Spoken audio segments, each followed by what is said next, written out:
"You're not invited," my son told me before his big day. But I still made it unforgettable. Before I tell you my whole story, let me know in the comments what part of the world you're listening to me from. My name is Sarah Mitchell.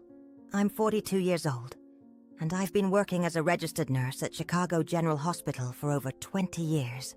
I've always prided myself on being a strong, independent woman, especially after I divorced, when my son Michael was only 8 years old. Since then, I dedicated my entire life to him. Every extra shift I picked up, every weekend I worked, every sacrifice I made, everything was thinking about my boy's future. When he called me last Tuesday, I was finishing a 12-hour shift, exhausted, but always had time to listen to my son. His voice sounded different, more serious than usual. "Mom, I need to talk to you about the wedding," he said. My heart raced with joy. Finally, we were going to talk about the details of the ceremony I'd been dreaming about for months. Michael had been engaged to Jessica for 2 years, and since the engagement announcement, I'd been imagining myself walking with him down the aisle, watching my only son marry the woman he chose to share his life with. But his next sentence hit me like lightning in a clear sky. "You're not invited, Mom." Jessica and I decided it would be better this way. The silence that followed was deafening. I could hear my own heartbeat in my ears while trying to process what I had just heard. 27 years raising this boy alone. 27 years putting him first, always. And now he was telling me I wasn't welcome on the most important day of his life. I felt a knot in my throat, but my voice came out steady when I asked why. He mumbled something about family tensions and starting fresh, words I knew weren't his, but hers. Jessica never fully accepted me, always saw me as a threat, as if a mother's love was competition for a wife's love. In that moment, looking through the hospital window at the city I knew so well, I felt something breaking inside me. It wasn't just my heart. It was the entire structure I had built over the years, based on the certainty that my son would always value me. It was the first crack in a foundation I thought was solid as rock. During the 5 years Jessica had been in Gabriel's life, I always made sure to include her in everything. When they met in college, I was the one who organized the first dinner at home to get to know her better. I remember that night perfectly. I cooked all day, bought flowers for the table, used my good china, the one I only used on special occasions. I wanted her to feel welcomed, part of the family. Michael was so happy seeing how well we got along, or at least how hard I tried to make it seem like we got along. Jessica was polite, but always kept a certain distance, as if she was measuring every word, every gesture of mine. Over time, I realized she interpreted any display of affection between me and Michael as possessiveness. If I asked about his studies, she would discreetly roll her eyes. If I praised one of my son's professional achievements, she would quickly change the subject. Still, I kept trying. When they graduated, I took them to dinner at an expensive restaurant, spent almost an entire paycheck on that celebration because I wanted to mark the moment. During the engagement, I was the one who offered financial help for the party, even knowing it would be a considerable sacrifice for me. I worked extra shifts for months to save the money, gave up buying new clothes, canceled that trip I'd been planning for years. Every dollar saved was an investment in my son's happiness. Jessica accepted the help, but always in a way that made me feel like it was an obligation, not a gesture of love. She would thank me with that practiced smile that never quite reached her eyes, the kind you give to a bank teller or grocery clerk. There was always this subtle undertone that I was somehow overstepping, as if my generosity came with invisible strings she resented having to acknowledge. And Michael, my dear Michael, seemed blind to this dynamic. He only saw two important women in his life, getting along, without realizing that I was actually being gradually pushed aside, Sunday lunches at home became less frequent. His calls, which used to be almost daily, became weekly, then bi-weekly. When I commented on this, he always had a ready excuse: work, commitments with her friends, wedding preparations. I should have paid more attention to the signs. The phone call that changed everything happened on a rainy Thursday in March. I was at home, enjoying my day off organizing Michael's old photos.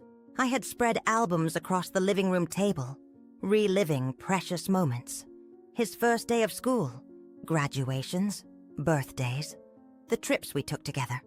I was looking at photos from last Christmas, where Michael and Jessica were at my house, when the phone rang. My son's voice was strange, tense. He said he needed to tell me something important. And that's when the bomb dropped. Mom, you can't come to my wedding. The words came out of his mouth like stones, heavy and cutting. I explained that I didn't understand, that it must be some misunderstanding. That's when he told me Jessica felt uncomfortable with my presence, that she thought I was too intense, and that they wanted a wedding only with people who unconditionally supported their relationship. I questioned what that meant. If after 27 years raising him alone, after all the sacrifices I made, I wasn't considered someone who supported his happiness. Michael was silent for long seconds before murmuring that Jessica had some issues with me, that she felt I didn't respect their space as a couple. I asked specifically what issues those were, because I always tried to be respectful and welcoming. That's when he released a list of accusations that clearly came from her, that I called too much, that I asked personal questions about their life, that I always found a way to be the center of attention when we were all together. Each accusation was like a stab. I, who had always restrained myself to not seem like the meddling mother-in-law, was being accused of exactly that. He ended the conversation saying he had already made the decision, and hoped I would understand and respect their choice. When I hung up the phone, I sat there among the scattered photos, looking at all those moments that now seemed to have been rewritten. I felt a mixture of pain, anger, and mainly a strange clarity I had never felt before. It was as if a fog I didn't even know existed had suddenly lifted, and I could finally see the situation for what it really was. At first, I was in shock. I spent the first 2 days after the call questioning every interaction I had with them, wondering if I had really been invasive, if somehow I had deserved that. I called my sister Claire, who lives in Portland, and poured out everything. She was outraged and reminded me of all the times I gave up personal commitments to be available for Michael, of all the boyfriends I dismissed over the years because I felt he still needed me. Sarah, she said, you need to stop blaming yourself and start seeing this for what it really is: manipulation. Her words echoed in my head for days. I began to rethink situations that at the time seemed normal, but now gained a new perspective. I remembered how Jessica always changed the subject when I told stories about Michael's childhood, as if she wanted to erase our history together. How she always found a way to interrupt when he and I were talking about something only we two knew. How she encouraged him to cancel our Sunday lunches, always with excuses that seemed reasonable on the surface. That's when I had an idea. If they wanted to exclude me from the wedding, fine. But I wasn't going to simply disappear and pretend that 27 years of dedication didn't exist. I was going to do something that would make this day truly unforgettable. Not out of revenge, but out of self-respect. I started researching the ceremony venue. The wedding would be at the Drake Hotel, one of the most expensive and exclusive places in Chicago. I smiled ironically, thinking about how part of the money I gave them was paying for that exclusivity that now excluded me. But I discovered something interesting. The hotel had a restaurant open to the public. I didn't need an invitation to be there, just a reservation. And that's exactly what I did. I booked a table for me and my sister Claire, who would fly from Portland especially to accompany me in this moment. We weren't going to invade the wedding. We weren't going to cause any scene. We were simply going to be there, visible, remembered, not erased from history, as they would like. And there was more. I decided to wear the dress I had bought to be the mother of the groom. A beautiful navy blue dress that cost me almost a month's salary if I couldn't wear it in the role it was bought for. At least I was going to wear it to celebrate my own freedom. The wedding day arrived as a sunny Saturday in April. I woke up earlier than normal, not from nervousness, but from a strange sense of peace I hadn't felt in a long time. For the first time in years, I was doing something completely for myself, without worrying about pleasing other people or measuring the consequences of my actions. Claire arrived Friday night and was impressed with my serenity. "Are you sure you want to do this?" she asked while we had breakfast. "I'm absolutely sure," I replied, and realized I really was. It wasn't about revenge, it was about recovering my dignity. We got ready calmly. I chose elegant and discreet makeup, styled my hair in a way that made me feel beautiful and powerful. When I looked at myself in the mirror wearing that navy blue dress, I saw a woman who had forgotten what it was like to value herself. For years, my appearance had been secondary, something I invested time and money in only when I was going to meet Michael and Jessica. Now I was getting dressed for myself. We arrived at the Drake Hotel around 5 in the afternoon. The ceremony was scheduled for $6, and our restaurant reservation was for 6:30. Perfect. We settled at a strategic table, from where it was possible to see the movement of guests arriving for the wedding. I saw several acquaintances, Michael's friends I'd known since his adolescence. Some greeted me surprised to see me there. "Mrs. Mitchell, so good to see you," said Ryan, Michael's childhood friend. "Where are you sitting for the ceremony?" His question gave me the perfect opportunity to plant the first seed. Oh dear, I wasn't invited to the ceremony. They chose to have a more intimate wedding. I replied with a serene smile. The shock expression on his face was priceless. I saw when he went to other guests and began a whispered conversation. The news that the groom's mother wasn't invited to her own son's wedding began to spread like wildfire. It was exactly what I expected to happen. At 6:15, I saw Michael arriving at the ceremony location. He looked handsome in his black tuxedo, a grown man I had raised alone, and who now excluded me from the most important moment of his life. For a second, our eyes met through the restaurant window. I saw his face pale when he recognized me. He said something to the best man and started walking toward the restaurant, but Claire held my hand and said, "You don't need to explain anything to anyone. You have the right to be here." She was right.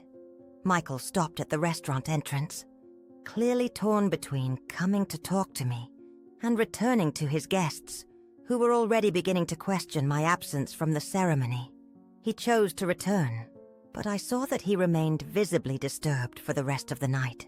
During dinner at the restaurant, we continued receiving visits from surprised guests. Each person who came to talk to us heard the same serene explanation.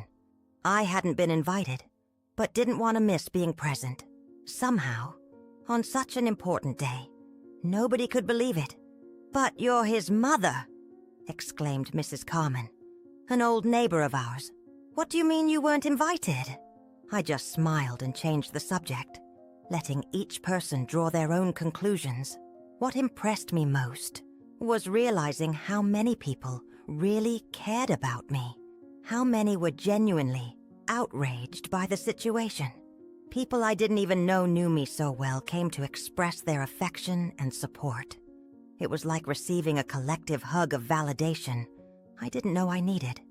Around 9 at night, Jessica finally discovered I was at the hotel. I saw when she left the party visibly upset, talked to Michael in an exalted way, and both looked toward the restaurant. She was clearly furious, but couldn't do anything. I wasn't breaking any rules, wasn't invading their wedding, just existing in the same space as them, something that apparently deeply bothered her. The repercussion of that night was beyond what I could imagine. In the following days, my phone didn't stop ringing. Friends, acquaintances, family, all wanting to understand what had happened. The story of a dedicated mother who was uninvited from her own son's wedding spread quickly through Chicago social circles. What impressed me most was discovering I wasn't alone.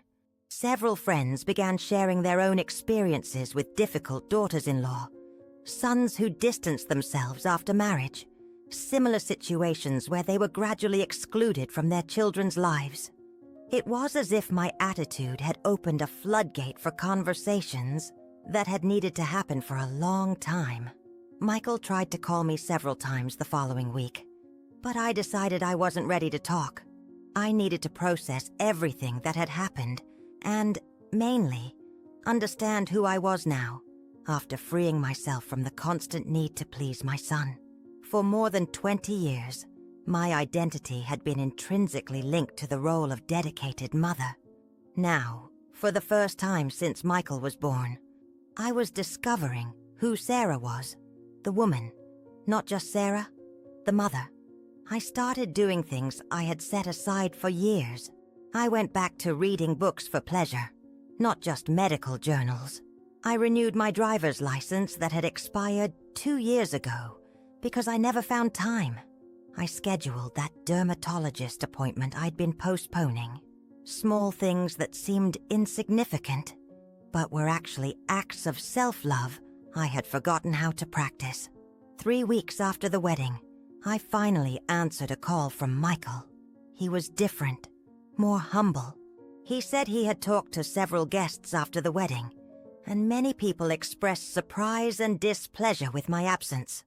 More importantly, he said he had reflected on our relationship and would like to talk in person. I accepted the meeting, but this time, I established the conditions. It would be in a neutral location, a cafe I would choose, and Jessica wouldn't be included. It was time for him to understand that our relationship didn't need to go through her approval. Today, 6 months after that wedding, my life is completely different. Michael and I rebuilt our relationship on healthier foundations. He finally understood that a mother's love isn't competition for a wife's love, and that trying to erase my importance in his life was a mistake that almost cost our relationship forever. Jessica still maintains a certain coldness toward me, but now that doesn't affect me. I've established clear boundaries about what I accept and what I don't accept, and Michael has learned to respect them. More importantly, I learned that my happiness cannot depend on others' approval, not even my son's. I started dating again after almost 10 years. I met David, a 45-year-old widower who works as an engineer, through a colleague at the hospital. He treats me with the respect and affection I had forgotten I deserved. Michael was surprised when he learned about the relationship, as if he had never imagined I could have a romantic life of my own. This made me realize how much I had erased myself over the years, transforming myself into just his mother, forgetting I was also a woman with my own desires and needs. Professionally, I also made important decisions. I accepted a promotion at the hospital I had been refusing for 2 years because I thought I wouldn't have time to visit Michael frequently. Now I understand that my career is also important and that I can be a present mother without completely sacrificing my personal goals. The story of that day at the Drake Hotel became legendary among my acquaintances, not because I caused a scandal or a dramatic scene, but because I chose not to disappear silently when they tried to erase me. I chose to maintain my dignity and remind everyone that I existed, that I had value, that I couldn't simply be discarded after decades of dedication. If you're reading this and identify with my story, I want you to know it's never too late to recover your self-worth. No matter how many years you've dedicated to other people, you can always choose to put yourself first.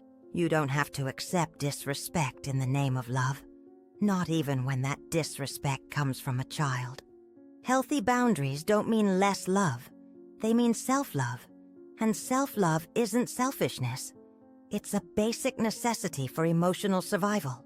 Tell me in the comments, have you ever been through a situation where you had to choose between keeping the peace and maintaining your dignity? How did you handle it? Your experiences can help other people going through the same thing. Let's create a support network for women who decided to stop accepting being treated as invisible, because we all deserve to be invited to our own lives.